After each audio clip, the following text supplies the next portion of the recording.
direct inundation, as well as increase in the salinity in the rivers. As well as if the water from the upstream decreases, then it will lose the ability to push back the saline water to the sea. So anthropogenic response is responsible for salinity intrusion when the upstream water withdrawal from the upper riparian countries are involved. And climate change is involved for salinity intrusion when the sea level rise and increase in the saline water in the rivers are responsible. So it's a, I'm telling it from a very generalized perspective. So it's a twin phenomenon. Now how we can convert the slum population into resources? I just want to add one statistics with the Peter's presentation about the rate of migration from the coastal region. Breck University has conducted a study on, actually it was based on a complete census of 2 unions in the Satkhira district, Shyamnagar and Shyamnagar Upazila, and 2 unions, Gabura and Munchiganj. There we have conducted census of 17,000 households and tracked the migrants and found that where they are moving, what is their destination. What we have found that from Gabura, 1 out of every 10 families, they have already left after the occurrence of Aila.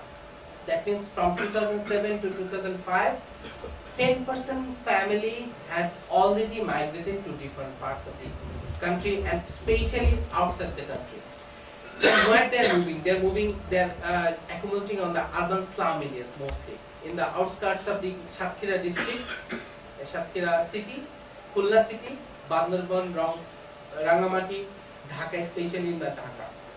How we can convert these, and globally there is a debate is going on whether migration is an adaptation option or not. And we are telling that it's forced. It cannot be an adaptation option. If we can reside them on their locality and bring their livelihood back, it should be an adaptation option. So forced migration is not an adaptation option. But how we can convert this forced migration into some migration for livelihood development or other positive migration process? Just only one factor. If we can reduce the vulnerability of those exposed population, we can convert them into resources. How we can reduce their vulnerability? If we can reduce their sensitivity to climatic events by reducing their exposure to floods, cyclonic events, bringing back their livelihood, give them some cyclone resilient, salinity resilient crop, drought resilient crop, this sort of way. And other thing is by increasing their adaptive capacity to combat the natural disasters, by giving them a resilient shelter, by increasing their economic capacity to cope with the disasters. So if we can reduce the vulnerability of the population, these slum dwellers can be trained before they migrate from their locality to other countries. They can be trained and their capacity can be improved so that if they migrate to other countries like in India or in other, so thank you. Okay, we've only had one question so far, so one speaker. Just to respond to the first question, one statement, first question was there. Slum dwellers burden, how to make them resources. I'm sorry to say that slum dwellers are the main resources of the country. Because they are the building makers, they are running the industry, and they are cooking and cleaning your home. So don't say them burden. They are the real asset, and they are paying more for their water, for their energy than the rich people. Thanks. Thanks, Andrew. There's a gentleman in the orange shirt at the back. Sir, I have a complimentary question. No. Sir, I have a question. You have another 1.5 days. Okay, thank Oh. you for giving me the opportunity. Tanvi, can you just send the microphone over there?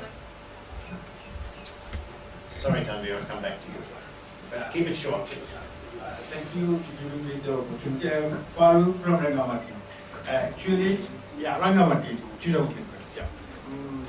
We learned about migration. Actually, myself was so informed a lot.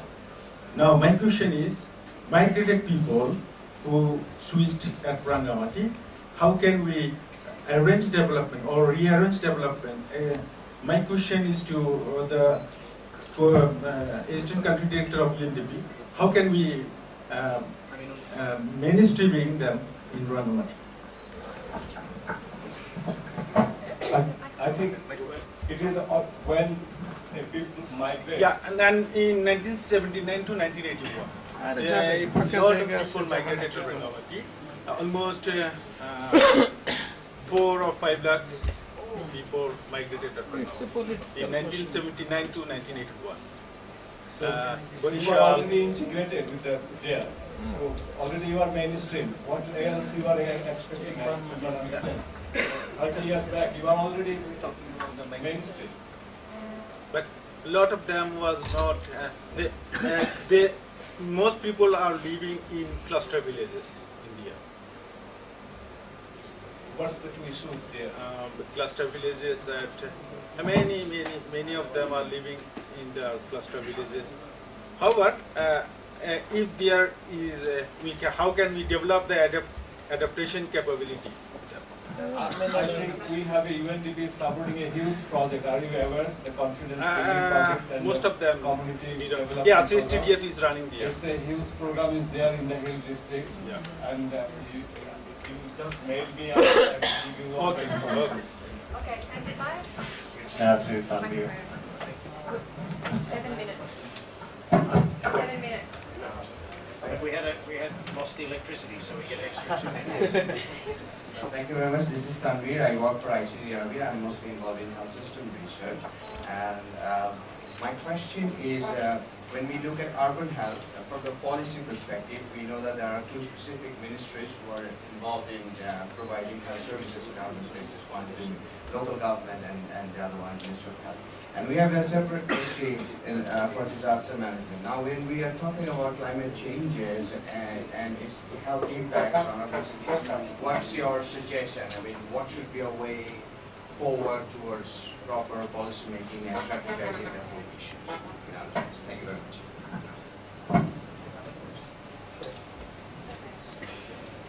Just I can start, but my other colleagues can add this thing. Particularly on urban policy, that's the first thing.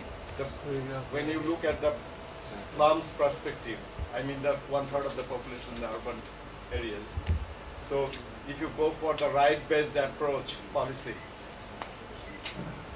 if it is the right-based approach, then you have to establish right how it could be. That's tenure issues. First, you take the case urban slum dwellers tenure issues of their residents. That can give the entry point for all basic services extended to those people. Right now, you cannot give them basic services because they don't have address as legal address what you need to offer services. If my other friends.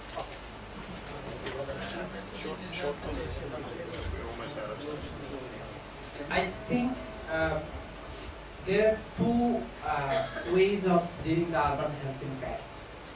One is to prevent the peoples so that they cannot be affected by diseases. On that sector, food security, water security, these issues are involved. Whereas these 2 ministries are not responsible for dealing water, agriculture, and other things. So I think from the perspective of public health, interministerial coordination is required for bridging the gaps between the pre-disaster and during the disaster period. And especially, we need a robust health system, especially concentrating on the vector-borne diseases and waterborne diseases, which is the major threat, especially after the occurrence of any sort of disasters. But just think about the Haur areas. So during the monsoon season, they do not have enough transportation to go immediately to any health centers. So in the coastal region, the Haur region in the northeastern part, the perspective is different. So I think our health system should be recast and redesigned on spatial context, based on spatial context. This is very important. I'll just add something to that, because you know, historically, the Ministry of Health has not been responsible for health services in urban areas except the tertiary hospitals. But since 2003, it's been given explicit responsibility, but it has not really taken that responsibility. Now, LGRD, like most cities in the world, takes a public health engineering approach and feel responsible for providing water supply and sanitation. That's what they mainly do, and that happens all around the world. But for political reasons, partly because of the position of the Minister of LGRD, very senior minister, of course, in the cabinet, that the Ministry of Health has not really formed a close cooperation with LGRD. So I think the first step is to overcome that problem and for the Ministry of Health to take some more responsibility. And then the other issue maybe with disaster management is this focus just on short-term intense disasters, whereas the real problems are often just slowly accumulating. They're not cyclones really, they're other issues. So I think there's sometimes a problem with what is disaster response and what kind of disasters are we really talking about, and we tend to focus on cyclones and not much else. Anyway, there's a gentleman here who's been waiting a long time very patiently for a question. I think we'll just continue with the questions till the end. Thank you very much, and thanks a lot. I'm Mr. Nazrul, President Departure. I want to know about the audience. Have any data climate change health refugee of our country? Have any data climate change health refugee of our country? We listened about lot of literature. I want to know about the climate change refugee data, please.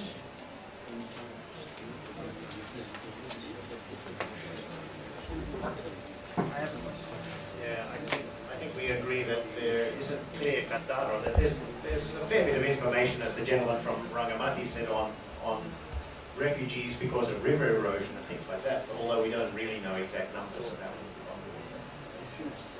I don't think there's a clear-cut agreed number on climate change refugees yet. But lot of time we all time we attend the seminar. Literature is very long, but have no action, have no adaptation policy. Literature is long, all day long. Lot of peculiar paper, lot of PhD paper, speech arts. But have no adaptation. That's one of the reasons why you have to, for example, with the urban health survey that's in the field now, why you have to ask people about why they moved from the rural areas to the city, because many of them will be climate change refugees in some way, but you have to ask the right questions to understand what happened to them in their rural areas, which caused them to move. Otherwise, everybody's looking for work. People are always looking for work. And remember, we're talking about migration, there's many types of migration. There are families who send one person to the city for a while in between planting and harvesting. Specific, I want people who send someone to the Middle East for a couple of years. There are all kinds of migration strategies, survival strategies. So it's tricky.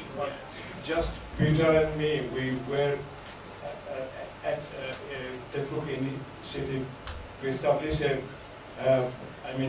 data collection system in the disaster management department. We had a meeting, you remember, to track the climate refugees data. There is no ministry or any agency in Bangladesh government system to track and record this refugees number.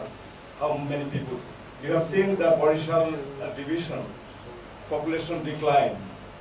The 1.2 million people, where they go? These are the migrants because of the why. And most of the cases, these are most vulnerable and climate affected areas. So this is indirect data is available, but direct official data is not available. Look, in spite of my arguments that we should be given more time because of the electricity cut, our organizer here is really heartless and insisting that we stop exactly at 1 o'clock. And that is in 10 seconds ago.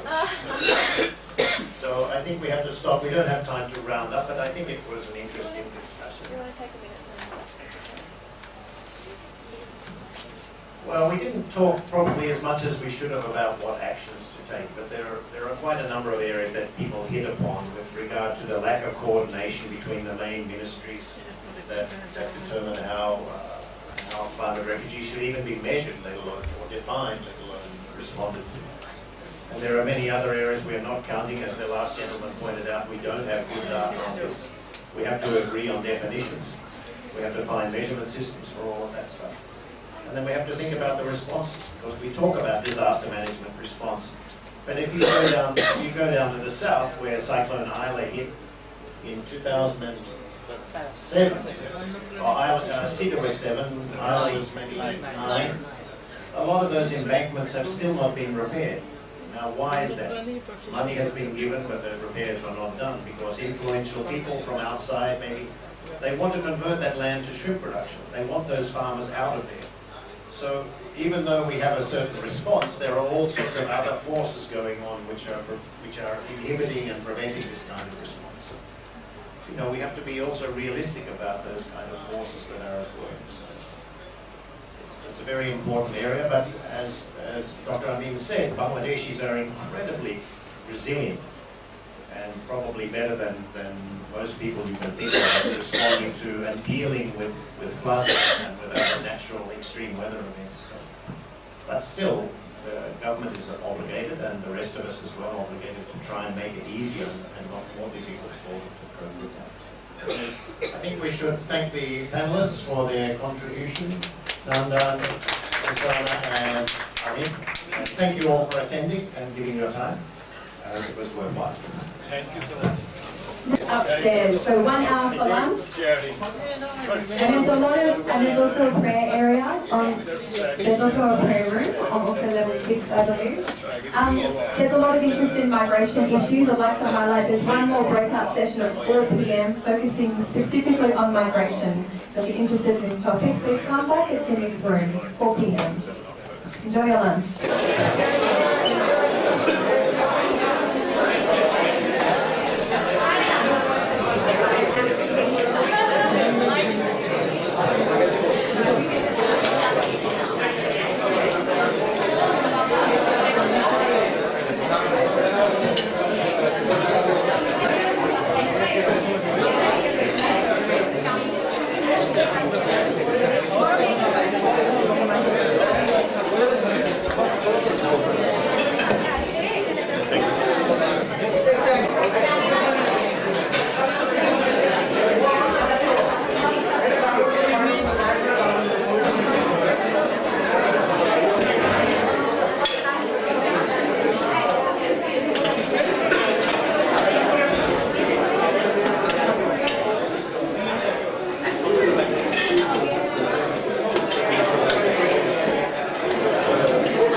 Which have been generated by investing very small, shared with those people who commit and to whom they commit of what kind of services are being provided, who are people still deprived, how can it be strengthened. Another very interesting pilot of a UPPR beneficiaries, and then divide that column into extreme poor and other things. Also we have an urban somebody talked in the morning about urban logistic impact on reducing the health, reducing the poverty, as well as improving the urban health. Thank you, Dr. Kumar Singh, for your informative presentation, and we invite anyone voice from the city mayor of Narayanganj, Dr. Selina Ivy, very much famous and popular name. She regretted that she will not be able to mayor of Narayanganj City Corporation.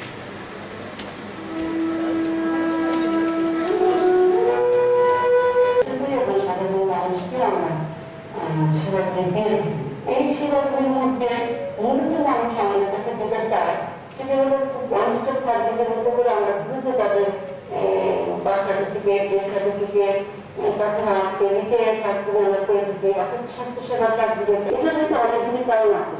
সেই কারণ হলো আমাদের অনেকগুলি সংস্থা একসাথে কাজ করে এখানে ওভাবে দিয়ে যেতে পারেন না। আবার যেটা শুরু হয়েছে সবে মাত্র শুরু হয়েছে, এটা থার্ড ফেজ চলতেছে। ফার্স্ট ফেজে আমরা ঢুকতে পারিনি, সেকেন্ড ফেজে পাইনি, থার্ড ফেজ চলতেছে।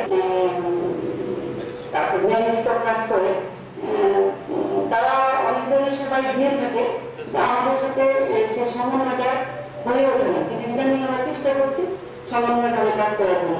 ওয়াটার স্যানিটেশনের ক্ষেত্রে আমরা অনেক এগিয়ে আছি। জানেন যে নানান মানুষ আমাদের বিজনেস এরিয়া, বাণিজ্যিক এরিয়া, এবং এটা একটা সুন্দর ছিল, এখন এটা গার্মেন্টস সেক্টরে বিশাল বিশাল রয়েছে। সেই গাড়ি করে কাজ করার একান্ত প্রয়োজন, এবং এই কাজটা যত দ্রুত হবে মানুষ সেবাটা তত তাড়াতাড়ি পাবে। সেবার মানুষ যত যদি বলতে চাই তাহলে কিন্তু অনেকগুলি ধারণা আমরা কিন্তু শুধু ট্রেড লাইসেন্স, এবং এই ট্রেড লাইসেন্সটা দেওয়া হয় যখন তাদের এমন কাগজপত্র থাকে, কিন্তু তারপরেও দেখা যাচ্ছে যে আমরা কিন্তু ট্রেড লাইসেন্স নেওয়ার পর তারা করে কি করবে, আমরা কিন্তু মামলা করেছি কর্পোরেশনের পক্ষ থেকে। আমি মনে করি আমরা যদি অন্যান্য থেকে কর্পোরেশন এরকম বিদেশের মানুষ এই ধরনের কিন্তু অপরাধ ইচ্ছা করে লোক করতে পারে, শুধু আমাদের উত্তর দেওয়া যে ফিজিক্যাল সাহায্য আমাদের ট্রেনগুলি করতে গেলে সেই ট্রেনগুলির মধ্যে সিটি কর্পোরেশনের কোনো আমাদের মানুষের জীবনকে রাখতে হচ্ছে।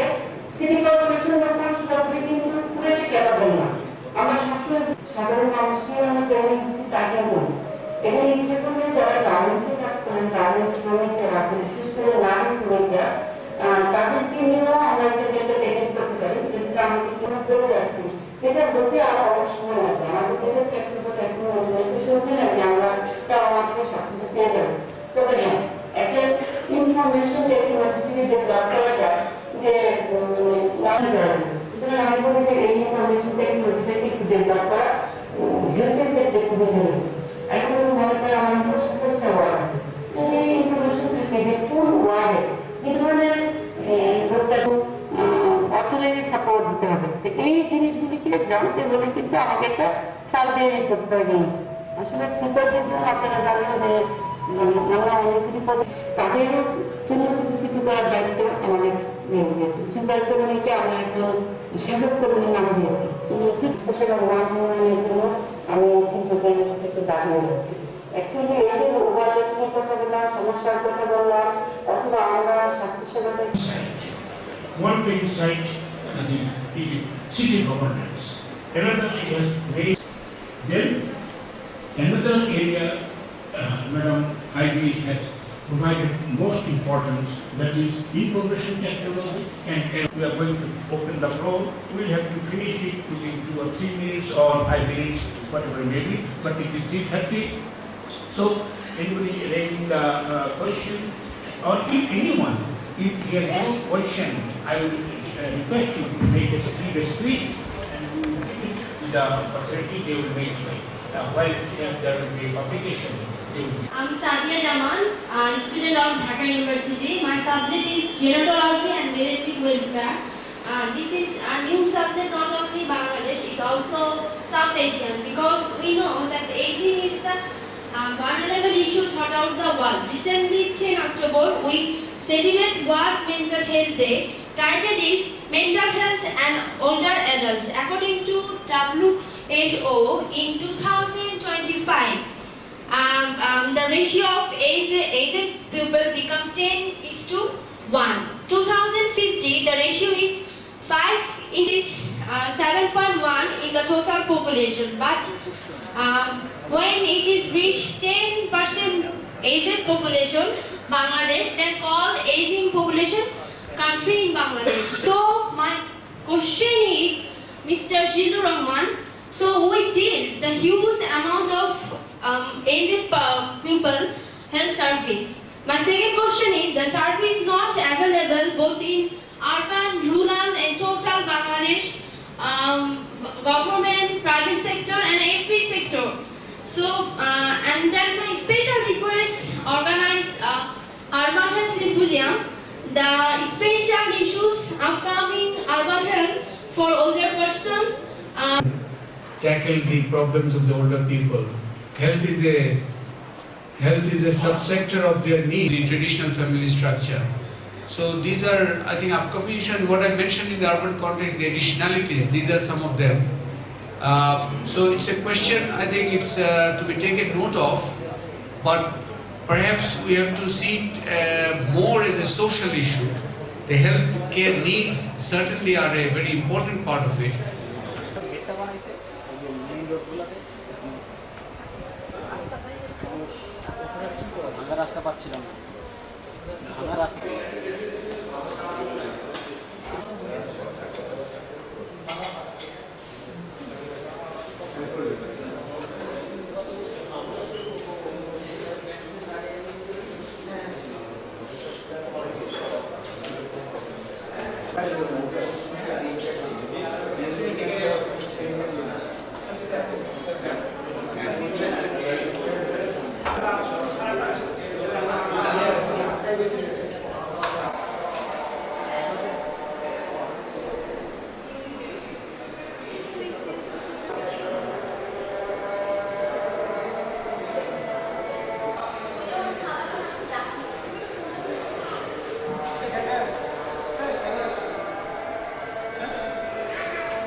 এটা প্রধানমন্ত্রী আনেন কারে বানাইবেন ইয়েরে বানান এই খবরের মধ্যে বানাই খবর এসব না এসব পারবো না রাখি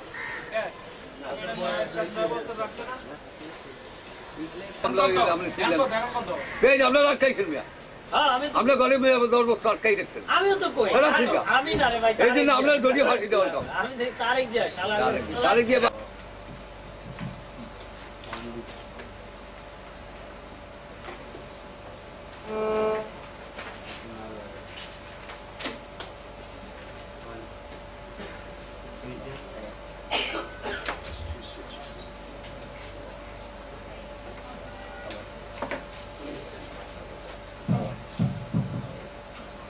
Okay, good afternoon, ladies and gentlemen. Our session is migration and demographic change in cities, and this session is not in the traditional format, not the session here.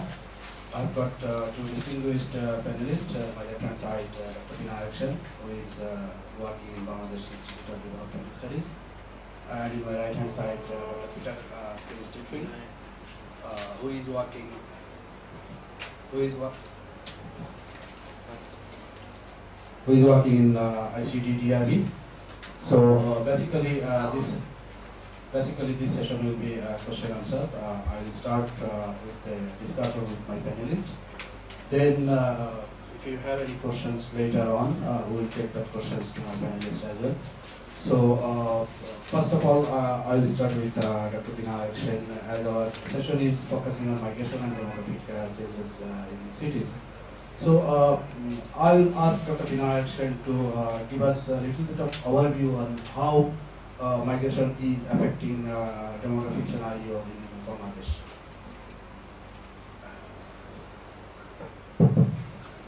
I'll be actually somewhat selective in my choice of the issues which was posed before the panel. So I may not answer the entire aspects of the question which is being posed before me, but I'll try to answer some of it. The first point I want to mention that if you analyze urban health inequalities or health inequalities in general, then you find that poverty is the key determinant of health inequality. So this has two implications. One is that if you improve poverty situation, then it will have an impact on reducing urban or in general health inequality. And I hypothesized that the dramatic recent progress in poverty reduction in the decade of 2000s was the single most important factor underlying the improvements in health indicators in Bangladesh. All other indicators or factors driving this progress have played their due role, but additional role was that poverty reduction in the decade of 2000 was accelerated, and it was never the case before. For instance, it was decline of a 2 percentage point per year, which was less than 1 percentage point per year in the 90s, and in the 80s the declining trend was weaker, even weaker.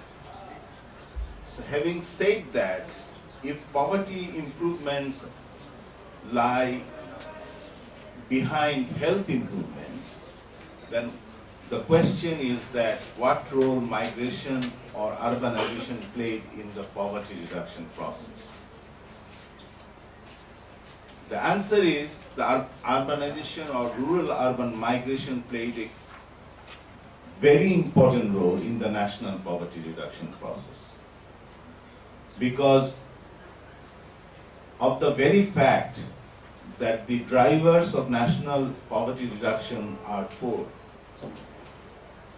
agriculture, export-led industrialization, remittance, and microfinance.